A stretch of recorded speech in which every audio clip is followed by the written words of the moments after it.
What's good, YouTube? It's Nas, and we back with another video. Road to 300 subscribers, of course, and another team was eliminated in the playoffs, and it was the Golden State Warriors. And the Warriors, obviously, after beating the Houston Rockets in 7 games, they had high hopes to be in, or possibly beating this Minnesota Timberwolves team. But in Game 1, obviously, Stephen Curry, who was the best player, went down with an injury, and he was supposedly supposed to return Game 6, and the Warriors couldn't get another game. So now we're making this video because they're eliminated. But what's next for the Golden State Warriors? And my first estimate, what I would guess they would do is move off of Jonathan Kuminga. It's clear that Steve Kerr did not believe in Jonathan Kuminga in the beginning of, obviously, the Warriors' playoff hopes. He had 4 straight, I believe, 3 straight DNPs until Jimmy Butler obviously got hurt and he was forced to play Jonathan Kuminga. And even then, as soon as Jimmy got back, Jonathan Kuminga was a DNP. So obviously, I think you get some package for Jonathan Kuminga in my first analysis, and you obviously try to move off of Moses Moody, the same two. That I don't know. It's like something about the Warriors. They don't draft good, like, at all. They got lucky with Curry, Clay, and Draymond, because their drafts are just, like shit. But obviously, you keep the core of Jimmy Butler, Draymond Green, and Stephen Curry until they retire. But how do you build around these three? Like, there's not a lot of flexibility. Like, they don't have a lot of tradable players. Gary Payton Jr., Gary Payton the second. If you want to move him, I don't see you getting a lot for Gary Payton, in my opinion. Maybe a few seasons ago, but obviously not now, where his value is at all-time low. Do you move over Pods? Because Brandon Podjeski is possibly your highest asset on this team right now. Even though he played terrible in this playoff series, he's possibly your highest asset next to, obviously, Jonathan Kuminga. And you keep the inconsistent Buddy Hield. Buddy Hield, he had a few huge games in these playoffs, not really in this series, but he had one good game in Game 1, which obviously helped the Warriors win the Game 1 by easily. But what do you do when your best player gets hurt? Obviously, you're not able to do a lot because you're not able to play your basketball, if that makes sense. Like, the Warriors really never stood a chance right after Stephen Curry went down. Yes, they kept that lead, but if they didn't keep that lead, they would have got swept.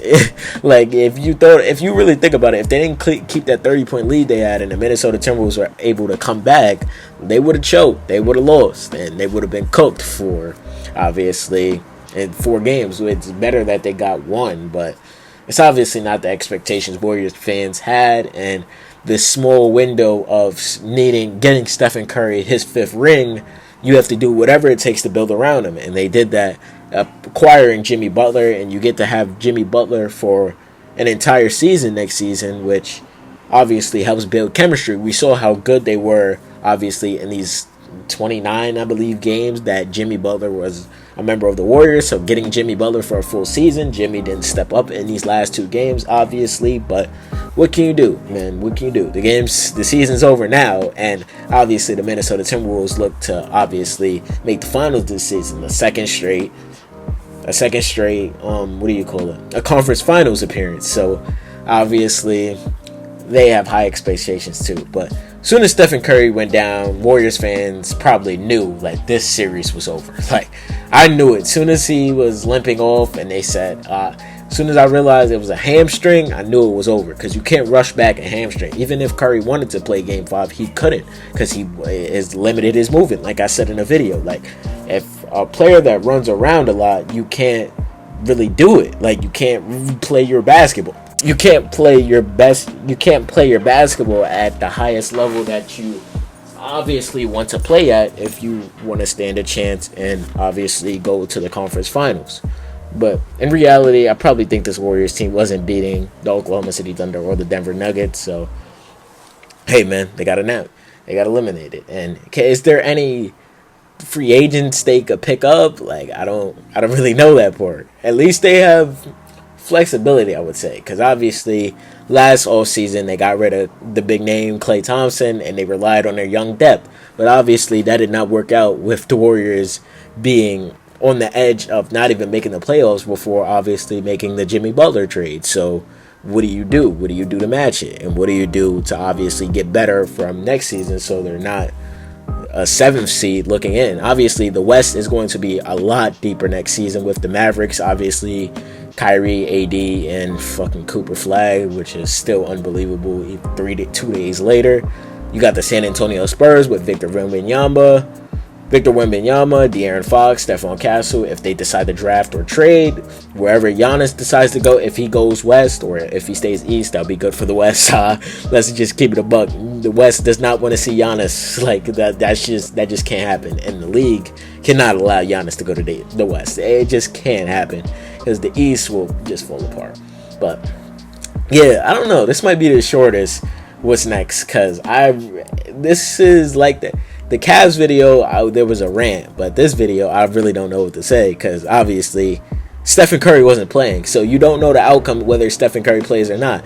Obviously, I don't want to make no excuses for the Warriors at the same time, but if you wanted to make an excuse, that's a valuable excuse. Like Stephen Curry wasn't playing, the greatest shooter ever, one of the best players of all time. You never know. He's on a given night, he could go win you a basketball game, and the Warriors, obviously, with this team, wasn't able to get one game, so Stephen Curry could obviously return Game 6 and see what they can do. But let me know what y'all think or how y'all felt about this Warriors team. It's crazy. All the old heads are eliminated from the playoffs, and now it's just the new age now. But what's next for the Golden State Warriors? I hope you guys enjoyed. Subscribe.